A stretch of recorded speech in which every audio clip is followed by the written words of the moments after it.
Muito se fala hoje em dia dos transgêneros, pessoas que se identificam com um gênero diferente daquele que corresponde ao seu sexo atribuído no momento do nascimento. E para falar um pouco mais sobre esse assunto, hoje a gente está recebendo aqui no estúdio o professor, doutor e mestre em ciências políticas, Gustavo Gomes da Costa. Tudo bem, Gustavo? Bom dia, tudo bom? Bom dia, obrigada pela sua presença. Eu agradeço. Um assunto que está em alta aí, todo mundo está comentando disso hoje em dia e muita gente não entende. E eu acho que é importante a sociedade entender, sim, e saber que isso existe, né?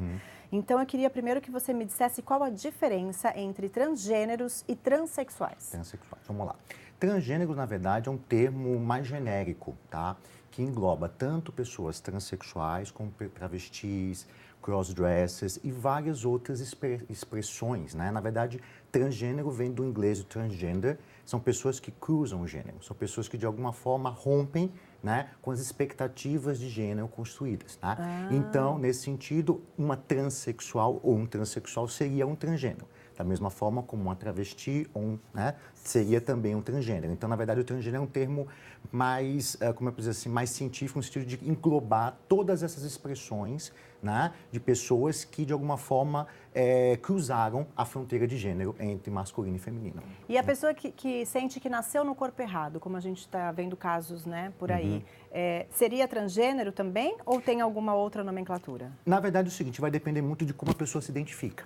Tá? Então, tem tipos, então, então, na verdade, são identidades. Eu acho que o transgênero é um termo genérico para englobar essas diferentes identidades, né? Então, por exemplo, vamos pensar no caso da Laerte, né? Da cartunista. A Laerte, durante muito tempo, se identificava como crossdresser. Crossdresser é uma pessoa que gosta de se vestir, por exemplo, com roupas que são normalmente atribuídas ao gênero, no caso, feminino. Oposto.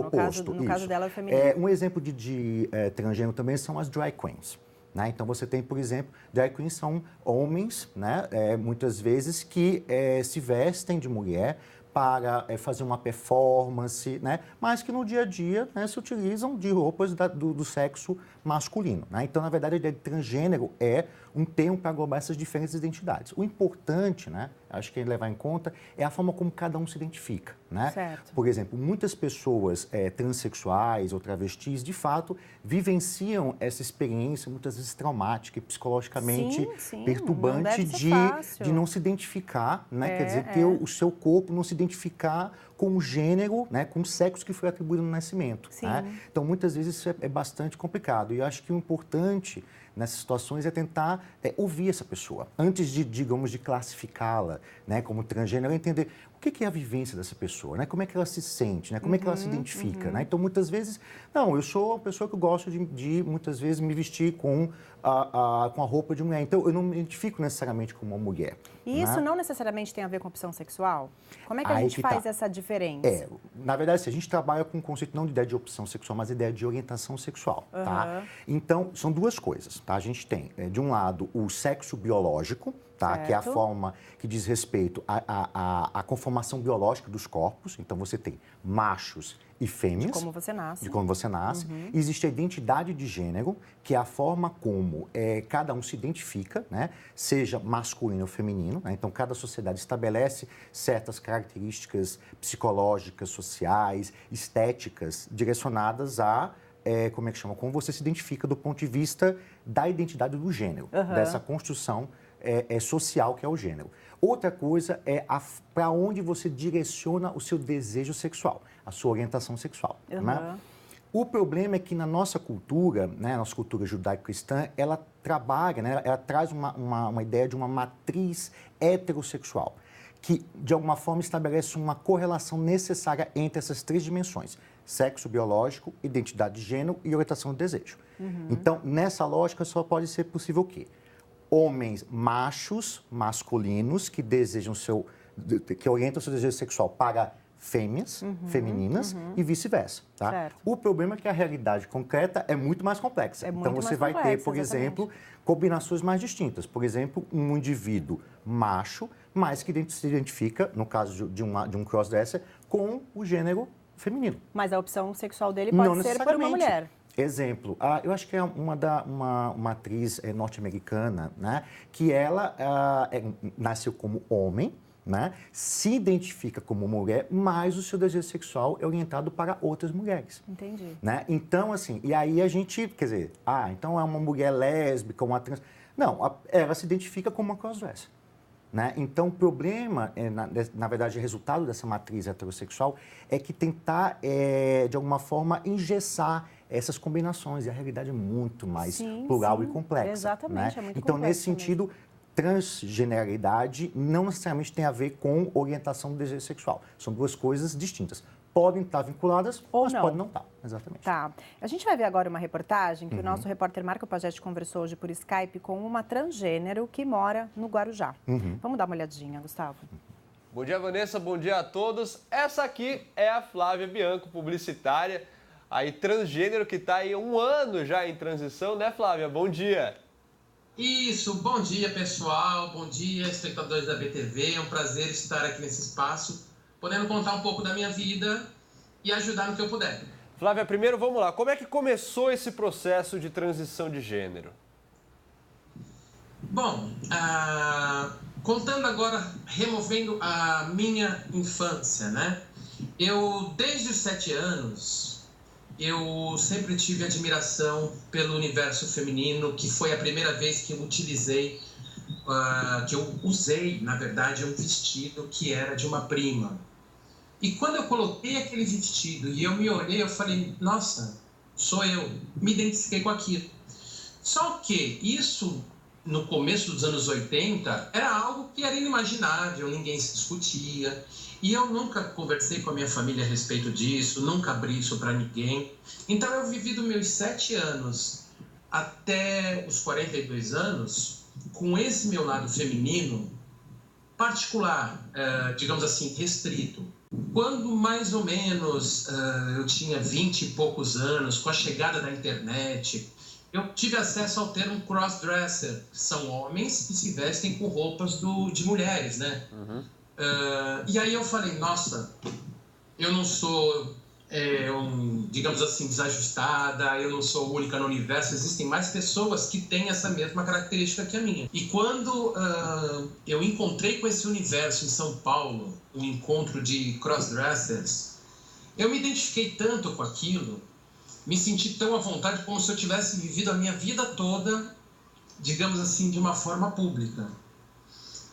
E a partir de aproximadamente 2 meses que eu comecei a viver isso de forma pública, e como eu tinha esse sentimento dentro de mim, eu pensei, por que não?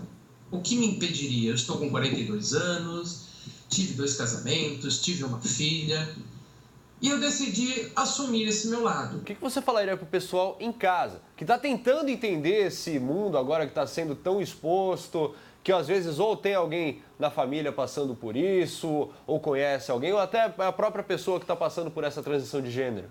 Se você tem essa situação próxima a você, se você conhece alguém que está passando por isso, ou se você vive isso no seu interior, pense que você é essência e transforme a sua essência no melhor possível. Deixe a sua essência conduzir a sua vida, que você vai mostrar para as pessoas que, de repente, os rótulos e crachás que se aplicam podem estar equivocados. Isso eu acho que é uma mensagem legal. Com certeza. Flávia, muito obrigado pela sua entrevista aqui, foi muito bacana.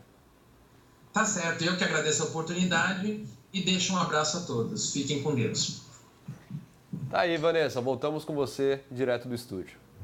Eu agradeço ao Pagete e agradeço a Flávia também por falar com a gente, né? E você percebe ali a felicidade dela de poder realmente ser quem ela é, né? Com certeza. E é o que a gente estava falando antes, né, Gustavo? A pessoa se olha no espelho, mas não se sente aquilo que está vendo, né? Com certeza. E eu acho que é isso que eu gostei muito do final da fala da Flávia, que é no sentido de que tentar, assim, se esses crachás, se essas caixinhas, se a gente não consegue se encontrar nelas, se encaixar nelas, né? A gente pode pensar de, não, mas eu poderia vivenciar isso de outra forma. E você vê a satisfação dela, né?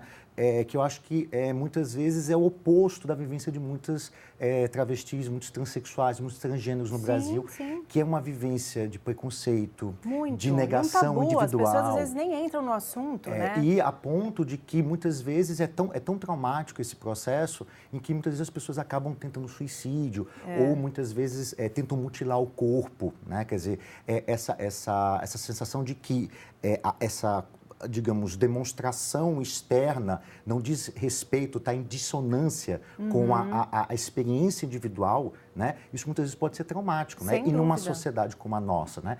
Que é extremamente generificada, em que tudo é gênero, né? Se a gente pensar na criança, né? Quer dizer, você não consegue entrar numa loja de criança e comprar um presente, né? A primeira pergunta que o vendedor faz menino é ou para menina? menino ou menina, É. né?